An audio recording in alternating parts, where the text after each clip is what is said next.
Joche mag tuke ni tim Kenya Harambee Stars osechako rako margi motelo ne tuke ariyo mag manyotiko mar donjo e piem mar piny mangima ma ochan tich abich jumani gi tich ariyo juma manyien e alap Moi Stadium Kasarani.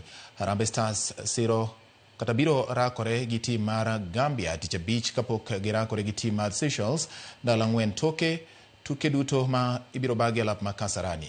E kinde ni ma johera mag adhula pod omi thuolo mar nyiewo otiko, kocha mar Harambee Stars Benny McCarthy okwayo jo-Kenya mondo ochopi alap ma Kasarani karombgi mondo gimi timno mijing'o mana kaka ne gitimo e kinde mane Stars tugo e tuke mag CHAN. Kenya nyaka sani omako thuolo mar ang'wen e chung' mar timbe Group F, group ma otelie gi tim mar Ivory Coast, ka thuolo mar 2 gi 3 omake kod Gabon gi Burundi kaka giluoreno.